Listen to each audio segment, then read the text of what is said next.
자동 이혼이 된다고 생각을 하고 20년, 30년이 되도록 이혼 수속을 안 밟으신 거예요. 이 어머님이 재산이 상당히 있으셨어. 그러다가 갑자기 사망을 했어요. 남편과 절차를 정리 안 하다 보니까 그 정말 미운 배우자가 상속권을 가져간 케이스가 있었어요. 그래서 우리나라엔 자동 이혼이라는 제도가 없고요. 다만 이제 3년 이상 완전히 생사불명이 되는 경우. 실종 신고할 정도로 그걸로 이혼 사유를 삼아서 이혼 청구를 할 수가 있고, 그런데 집을 나간 이후에 어딘가는 살아는 있는데 그냥 내가 안 찾을 뿐이야. 이럴 경우에는 이제 아기의 유기라고 해서 경제적으로 뭐 생활비도 되지 않고 부양을 전혀 하지 않는다라는 사유로 해서 이제 이혼 청구를 할 수가 있습니다. 공시송달이라는 절차로 비교적 매우 간단하게 이혼 절차를 밟을 수 있으니까 갑자기 뜻하지 않은 상속을 해야 되는 일이 발생하거나 뭐 채무를 부담해야 하는 일이 발생하거나 이런 걸 좀 막으실 수 있을 것 같습니다. 그럼 선생님, 그 뭐 요즘에는 이제 그 불륜죄가 폐지가 됐잖아요. 아, 네네. 간통죄가 폐지된 이후에 그래서 이제는 불륜을 해도 된다. 라고 생각하시는 분들이 많고 나는 그러면 아무런 나의 이런 상처나 피해에 대해서 배상받지 못하나? 라고 생각하시는데 절대 그렇지 않습니다. 그것도 이제 굉장히 많이 있는 오해 중에 하나인데요. 간통죄로 폐지된 거는 형사법이 폐지된 거예요. 부부 사이에 있는 민법상의 정조 의무 자체가 없어진 건 아니거든요. 그래서 형사처벌은 되지 않지만 민사상 문제 제기를 해서 이혼 사유로 삼는다거나 또 위자료 청구를 한다거나 이건 가능하고요. 많이들 알고 계시나요? 그 상간녀, 상간남 상대로 하는 위자료 청구, 그게 가능합니다. 그렇군요. 그러니까 우리나라의 그 이혼 방법은 협의 이혼, 네. 그다음에 이제 그 재판의 이혼, 재판상 이 두 이혼. 가지가 실질적으로 네. 이혼할 수 있는 창구군요. 네. 예. 혹여 잘 못 알고 있었던 이혼 상식에 대해서 알아봤는데 어떻게 보면은 저는 이제 우주라는 표현을 하는데요. 그 우주가 각자 30년 내지는 그보다 더 각자의 삶의 궤도를 돌다가 갑자기 만났는데 저는 갈등이 없다는 것이 오히려 이상합니다. 아마 이제 안 싸운다는 건 뭐냐면 지금은 너무 좋으니까 뭐 쉽게 양보해주고 이해해 주려고 하는 거죠. 그런데 좀만 있어봐라. 좀만 있어봐라. 결혼이라는 거는 사실 현실이라서 현실적인 문제들이 발생을 합니다. 우리나라가 이혼율이 굉장히 높다는 거 여러분들 알고 계시죠? 뭐 아시아에서 1위다 이런 거 보면 좀 가슴이 아프기도 한데 어떻게 보면은 이것이 우리의 현실이어서 이런 현실을 잘 좀 해결해 나가면 좋겠다 또 그렇게도 생각을 해봅니다. 최근 이혼 법정에서 여러 가지 이제 핫 이슈가 있는데요. 오늘 5가지 키워드를 좀 준비를 했어요. 2020년 신문사에서 설문조사를 했는데 기혼 남성의 41.3%가 외도를 한 경험이 있다라고 얘기를 하고 여성의 경우에도 24.4% 정도가 그런 경험이 있다고 얘기를 했어요.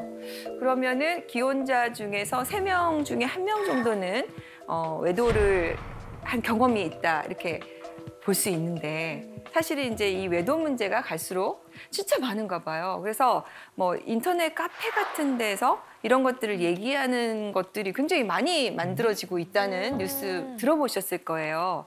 거기에 화제가 된 은어들이 좀 있더라고요. 오늘 초성 퀴즈를 마련해 봤는데 한번 맞춰보실까요?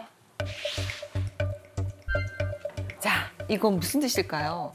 감시. 감시 떴다 피해라 막 이럴 때 쓰는. 네. 검사. 휴대폰 검사? 오늘 검사 당했다? 검사 당했어. 네. 또 이건 뭘까요? 기역, 니은, 미음, 이응. 네. 겁나 미워. 겁나 미워. 겁나 미워. 네. 계속 한번 해볼까요? 3번째. 진짜 어려운데? 뒤에가 커플이구나. 구구 커플. 구구는 뭐예요? 구구. 닭살 커플. 구구. 금기 커플. 금기 커플. 겁나 미워, 금기 커플. 네. 말 된다, 그죠? 겁나 미워, 금기 커플. 네. 마지막, 대망의 4번째입니다. 지지리. 지지리. 네. 그죠? 찌질이. 찌질이. 찌질이를 좀 이렇게 약하게 해서 지질이. 이거 정답을 한번 공개해 볼까요?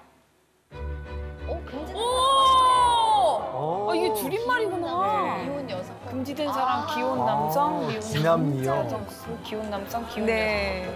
이런 것들을 사용하면서 그 안에서 자기들끼리 서로 이렇게 정보를 공유를 한대요. 거기가 카페가 5만 명이 이상의 카페도 있다고요. 근데 그게 뭐 카페가 하나가 아니라 여러 가지가 되고 있다고 하니까요. 그런데 이 카페에 가입을 하려면 내가 불륜을 하고 있다는 것을 인증을 해야 돼. 와. 정회원이 돼서 거기 들어가서 이렇게 은어를 가지고 대화를 나눌 수가 있는 거죠. 그만큼 교묘하게 어디 가면은 들키지 않고 만날 수 있느냐. 그다음에 내가 들킬 뻔했을 때 배우자에게 어떤 핑계를 대면 것이냐 이렇게 서로 이렇게 정보를 공유하고 있다고 합니다. 네. 치밀하다. 어떨 경우에 정말 중요한 키워드가 나온 것 같아요. 비밀. 배우자에게 말할 수 없는 게 생기는 것부터가 문제다. 네. 그래서 화제가 된 키워드를 좀 준비를 했어요. 바로 정서적 외도. 좀 들어보셨나요? 정서적인 외도? 정서적 외도? 정서적 외도? 최근에 이제 오피스 와이프, 오피스 허즈번드 때문에 이혼이 더 늘어났다고 하고 비슷한 상담들이 좀 많이 있어요. 뭐 남사친, 여사친 이 경계를 이제 넘나드는 관계가 참 문제인데 실제로 제가 이제 상담을 한 케이스 중에 하나였는데요. 남편이 들어오질 않아서 음식물 쓰레기를 들고 나갔어요. 그런데 남편이 바로 밑에서 전화를 받고 있는 거예요.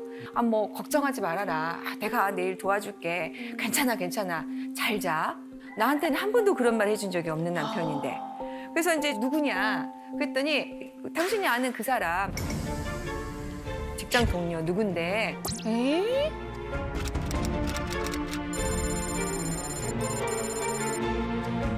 그래서 이제 그때부터 좀 남편의 행동을 유심히 관찰하기 시작을 했는데 남편이 휴대폰을 놓지를 않고 계속해서 들고 있는 거죠.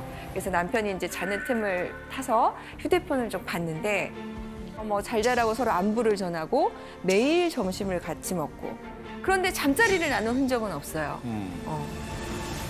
특이했던 거는 그 여성분이 운전면허를 막 따니까 운전 연수도 시켜주고. 네. 외도네. 외도다. 그래서 남편한테 이게 뭐냐 그랬더니 이런 거 가지고 왜 화를 내느냐. 직장에서 친하게 지내다 보면 이 정도는 해줄 수 있지. 그리고 나한테 좀 가르쳐달라고 하길래 내가 좀 가르쳐줬다. 그리고 이분은 나하고만 이렇게 친하게 지내는 게 아니라 다른 사람하고 다 친하게 지내는 사람이다. 근데 보니까 성격이 되게 좋아서 사실 좀 그런 것 같기도 해. 그런데 우리 남편하고 너무 많은 대화를 나누는 거죠. 그래서 부인이 여기에 대해서 이제 이런 관계를 좀 정리해달라. 이렇게 친하게 안 지냈으면 좋겠다고 요청을 했습니다. 그런데 남편의 반응은 오히려 화를 내면서 부인을 의부증으로 모는 거죠. 그래서 이혼 소송을 제기할까라고 이제 고민을 하고 상담을 오신 거였어. 자, 이렇게 이혼 청구를 한다면 이혼 사유가 될 수 있을까요? 사회적인 관계에 이르지 않으면 이 경우에는 이혼 사유가 되지 않는다라고 생각을 하는데 실제로 지금 가정법원에서 부정행위라고 했을 때는 훨씬 넓게 봐요.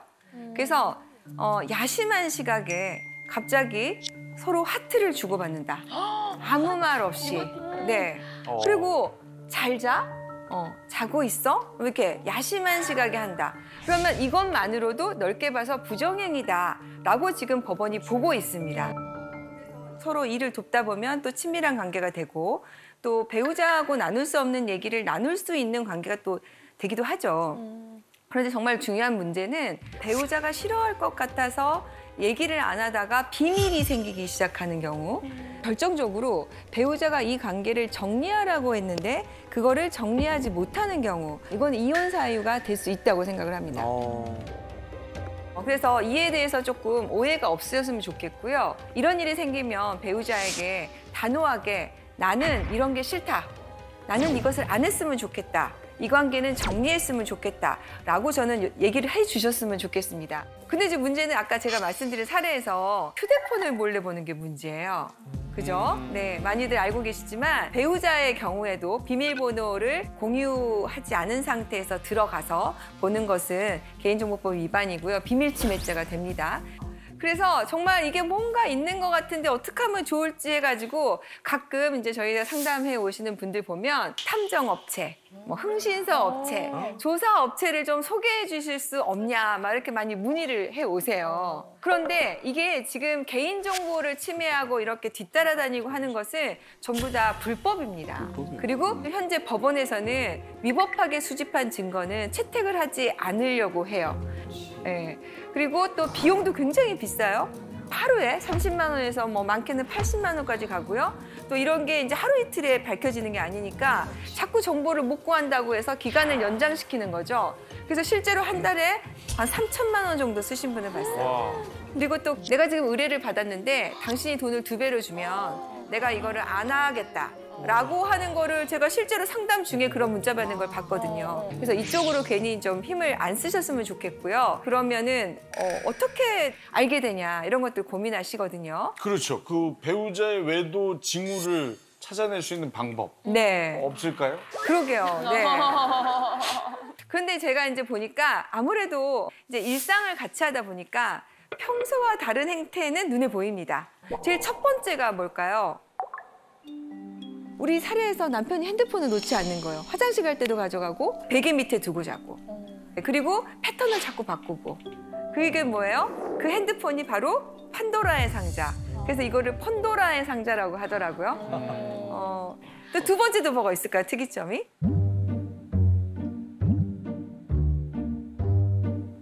어디서 제일 많이 들킬까요? 차. 딩동댕. 네. 내비게이션 목적지 검색 이런 거. 네. 그래서 쭉 보면 어디를 다녀왔는지 알게 되죠. 차 얘기하니까요. 네. 블루투스로 통화를 하잖아요. 네네. 웬만한 제조사의 차들이 외부로 다 소리가 들립니다. 은밀하게 통화를 하다가 와이프가 지하주차장에서 쓱 지나가다 뭔 소리지 하고 딱 듣는 순간 모든 내용이 다 발설됩니다. 중계가 돼버리는 거죠. 네, 그러니까 이제 네. 지하주차장에서 특히나 울림이 많은 곳에서 이렇게 통화를 하실 때 블루투스를 좀 작게 해놓으시거나 안에서 이렇게 그냥 전화로 아니 이렇게 정보를 주시면 어떡해요. 네. 차 안에서 바로 핸드폰하고 연동이 되잖아요. 네네. 그럼 운전하는 중에 어떤 일이 발생하냐면 오는 문자 메시지나 SNS들이 이렇게 화면상에 나타나요. 잘못 누르면 음성으로 이렇게 문자를 읽어주거든요, 차에서. 그래서 이런 분들은 내비게이션을 안 쓴답니다. 네. 와. 근데 그런 얘기 있더라고요. 바람을 한 번도 안 피운 사람은 있어도 한 번만 피우는 사람은 없다고. 그러니까 습관적으로 계속 이렇게 외도를 하게 된다는 건데 아무래도 이렇게 사건 맡으시면 그런 사람들 실제로 보시잖아요. 그런 외도하는 사람들만의 공통점 같은 게 있을 것 같아요. 솔직히 말씀드리면 공통점은 참 찾기가 어려워요. 정말 안 할 것 같으신 분들, 정말 이런 분이 하실 것 같은 분들까지 있기 때문에 공통점은 어려운데 이제 이분들의 특징이라고 한다면 다른 사람에게 상처 주는 거에 대해서 굉장히 좀 무감각하다는 거. 그래서 오히려 본인이 큰 소리 치는 경우가 많다. 여러분들 그 유책 배우자 이혼 청구라고 들어보셨습니까? 쉽게 얘기하면 바람 피운 사람이 오히려 큰 소리 치면서 적반하장으로 이혼하자고 하는 거죠. 내가 들켰어요? 그러면은 배우자에게 미안하다고 해야 되는데 오히려 왜 다른 사람들은 가만히 있는데 너만 그러냐? 이 정도는 다 누구나 하는 거 아니냐? 내 친구들 다 물어봐도 다 괜찮은데 나만 지금 이렇게 산다라고 하면서 오히려 이혼 청구를 하는 경우가 있죠. 실제로 이제 사례를 이제 좀 소개를 해드리면.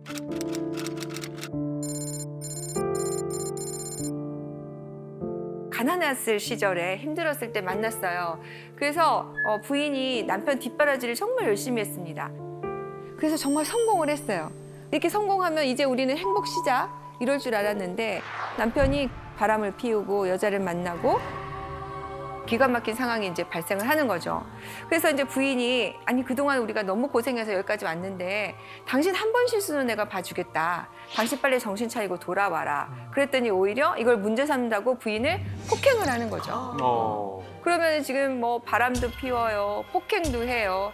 그러면 말 그대로 정말 유책 배우자인 거죠. 근데 배우자 입장에서는 아니 내가 뒷바라지에서 고생해서 여기까지 왔는데 이거 하나만 가지고 이혼한다는 게 너무 또 억울하잖아요.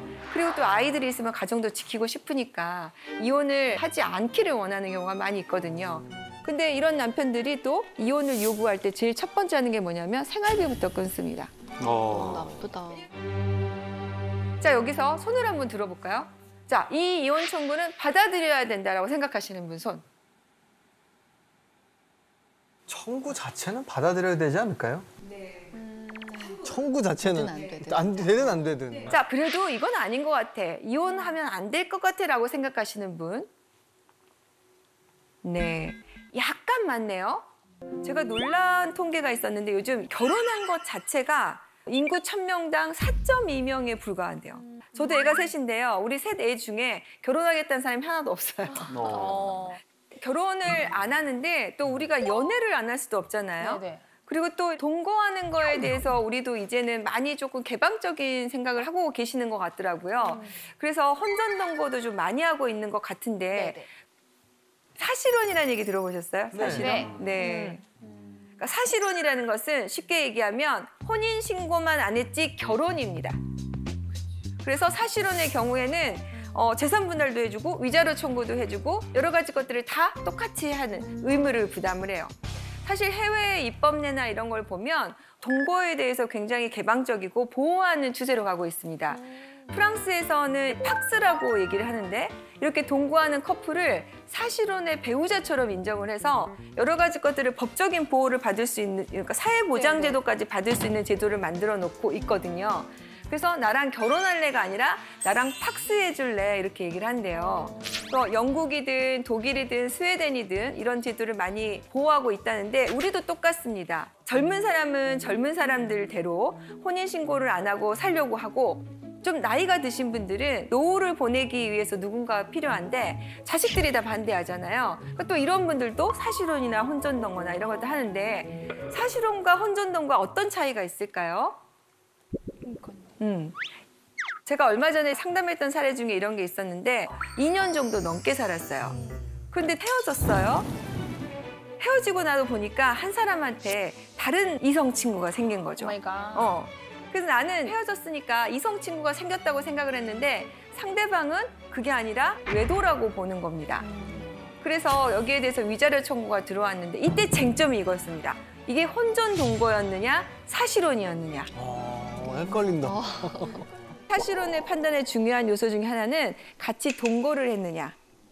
그리고 그렇게 부부 생활로 볼 수 있는 것들이 있느냐. 사실혼과 관련해서 이런 사례가 있었어요.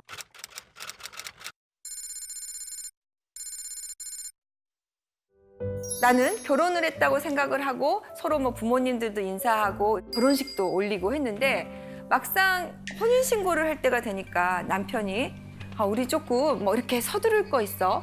요즘은 뭐 다 안 하고 산다는데 부인도 왠지 자존심이 상하잖아요. 내가 그래도 혼인신고를 해달라는 것도 그렇고. 근데 또 남편이 잘하는 거예요. 그래서 둘이 이제 알콩달콩하게 살았습니다. 그래서 남편이 돼지 농장을 하니까 뭐 그것도 도와주고 그다음에 시부모님이 아프시면 돌보기도 하고 그렇게 해서 4년, 5년이 됐는데 이제 곧 아이도 좀 가져야 되는데 혼인신고가 해야 되지 않을까라고 했어요. 남편의 태도가 좀 이상해진 거죠. 보니까 남편 주머니에서 모텔 영수증이 발견된 겁니다. 네. 네. 근데 보니까 자기만 몰랐어요. 주위에서는 다 알고 있는 거예요. 너무 충격을 먹은 거죠. 그래서 이제 소송에 들어가게 됐는데 이걸 사실혼으로 볼 것이냐의 문제인데 혼전 동거는 말하자면 친구 사이, 애인 사이 정도에 그치는 거죠. 그래서 호칭 자체가 좀 다르죠? 뭐 여자친구, 남자친구. 여자친구, 남자친구죠. 며느리나 뭐 사위 이런 표현을 쓰지 않는 겁니다. 제가 방금 말씀드린 것처럼 결혼식을 올리고 한 대에 살고 부부라는 호칭을 쓰고 이럴 경우에는 사실혼으로 인정을 해줍니다. 그렇죠. 그 뭐 빼박이죠. 쉽게 얘기하면 이렇게 표현할 수가 있을 것 같아요. 이 동거하는 기간을 결혼 생활이라 생각했느냐 아니면 이렇게 잘 맞으면 결혼할 수도 있지라고 생각하느냐에 따를 것 같아요. 좀 구별이 되세요? 네. 네. 자, 아까 혼전 동거 같은 경우에는 2년을 살아도 그건 사실혼이 아니에요. 사실혼은 실제로 결혼 생활을 하는 겁니다. 그래서 나이 드신 분들 같은 경우에 요양원에 가셨던 분이 있었는데 이분들은 그 요양원 안에서 서로 요보당신한 거예요. 자, 이럴 경우에 사실혼으로 인정해 줍니다. 그래서 이런 관계를 유지하시는 분들에게 좀 말씀을 드리고 싶은 건 두 사람 사이에 분명히 해야 될 것 같아요.